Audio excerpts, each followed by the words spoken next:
ఇక రాష్ట్ర ప్రభుత్వాలు పంపే బిల్లులు గవర్నర్ల దగ్గర పెండింగ్ లో పడుతున్నాయి. కొన్ని రాష్ట్రపతి దగ్గర హోల్డ్ అవుతున్నాయి. విపక్ష పాలిత రాష్ట్రాల్లో రాజ్ భవన్ రాష్ట్ర ప్రభుత్వాల మధ్య దీనిపై పెద్ద సంఘర్షణే జరుగుతోంది. దీనిపై సుప్రీం జోక్యం చేసుకోవడంతో రాజ్యాంగంలోని 143 అధికరణం ప్రకారం తనకున్న అధికారాన్ని వినియోగిస్తూ పలు ప్రశ్నలతో మే నెలలో సుప్రీం చీఫ్ జస్టిస్ కి లేఖ రాశారు రాష్ట్రపతి ద్రౌపది ముర్ము. దీనిపై 5 న్యాయమూర్తుల ధర్మాసనం కీలక తీర్పునిచ్చింది. ప్రెసిడెన్షియల్ రెఫరెన్స్ పై సుప్రీం కోర్టు కీలక తీర్పిచ్చింది.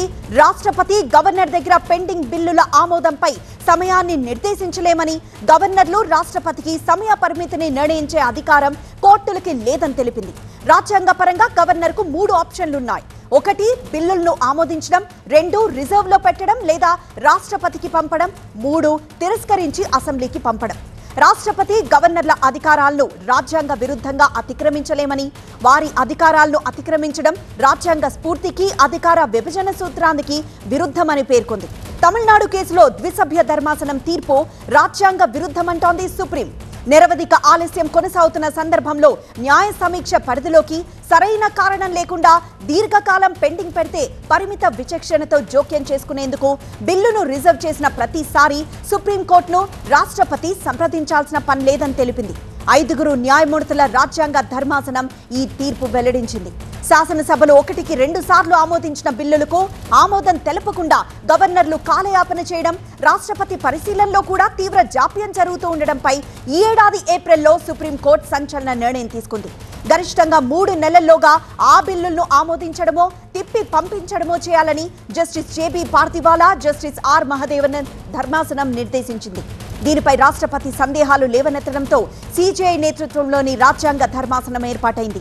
10 రోజుల పాటు అన్ని పక్షాల వాదనలు విన్న ధర్మాసనం సెప్టెంబర్ 11న తీర్పు రిజర్వ్ చేసింది. ఈ విషయంలో రాష్ట్రపతి గవర్నర్లకు గడువు విధించలేమంటూ తాజాగా తీర్పు వెలువరించింది. మా బ్యూరో చీఫ్ గోపి మరింత సమాచారం అందిస్తారు. గోపి, రాష్ట్రపతి గవర్నర్లకు గడువు విధించలేమని సుప్రీం స్పష్టంగా తెలిపింది. ఈ నేపథ్యంలో ఇప్పుడు విపక్ష పాలిత రాష్ట్రాల రియాక్షన్స్ ఎలా ఉన్నాయి?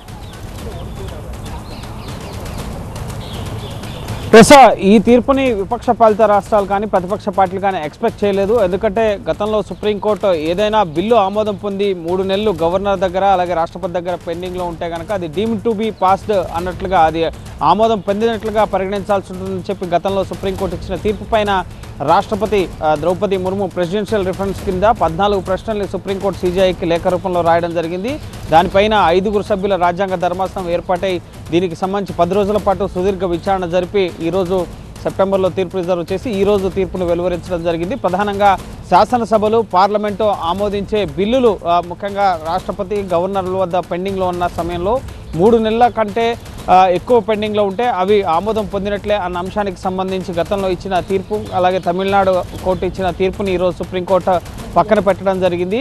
రాష్ట్రపతి అలాగే గవర్నర్లకు బిల్లుల ఆమోదం విషయంలో కాలపరిమితిని విధించలేము అన్న విషయాన్ని ఈరోజు స్పష్టంగా చెప్పడం జరిగింది. న్యాయ వ్యవస్థ, న్యాయాధికారాలను రాజ్యాంగ అధికారాలపై పెత్తనం చేయలేవు అన్న విషయాన్ని ఈరోజు స్పష్టంగా చెప్తూ ఇటు ఆర్టికల్ 200 ప్రకారం గవర్నర్కి కొన్ని విచక్షణ అధికారాలు ఉంటాయి. ఆ అధికారాల ప్రకారమే గవర్నర్ వ్యవహరించాల్సి ఉంటుంది. 3 అంశాలు ఉంటాయి గవర్నర్ ఎదుట: బిల్లుని తిప్పి పంపడం, లేదా ఆమోదించడం, లేదా రాష్ట్రపతికి పంపించడం. సో ఈ 3 విషయంలో గవర్నర్ విచక్షణ మేరకు వ్యవహరించడం జరుగుతుంది. సో అది కాదని చెప్పి కోర్టుల పరంగా ఇంత సమయంలోపు మేము ఈ బిల్లుని ఆమోదించాలి అని చెప్పి డైరెక్షన్స్ ఇచ్చే అధికారాలు రాజ్యాంగంలో సుప్రీంకోర్టుకి ఎక్కడా కూడా లేవు అన్న విషయాన్ని ఈరోజు 5 సభ్యుల రాజ్యాంగం ధర్మాసనం స్పష్టం చేయడం జరిగింది. దీంతో అయితే అలా అని చెప్పి సుదీర్ఘకాలం గవర్నర్లు రాష్ట్రపతి వద్ద బిల్లులను పెండింగ్లో ఉంటే కనుక దాన్ని చూస్తూ ఊరుకోదు. న్యాయ వ్యవస్థ, ముఖ్యంగా న్యాయ పరిధిలో సుప్రీంకోర్టు కూడా తనకున్న విచక్షణలో భాగంగా దీన్ని ప్రశ్నించే అధికారం కోర్టుకుంటుంది అన్న విషయాన్ని కూడా ఈరోజు కోర్టు స్పష్టం చేయడం జరిగింది. సో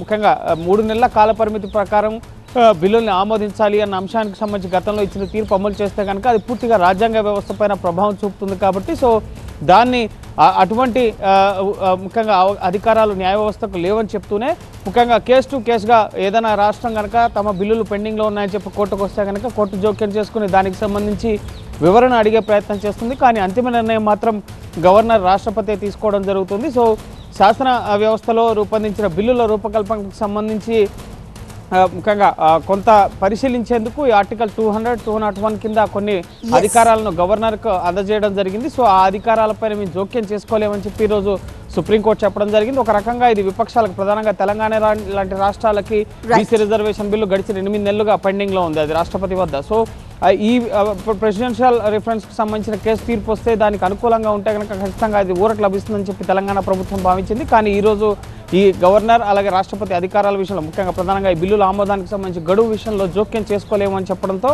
ఇప్పుడు వారి విచక్షణ అధికారం మేరకు నిర్ణయం తీసుకున్నప్పుడే ఈ బిల్లులు చట్టాలుగా మారే పరిస్థితి ఏర్పడింది.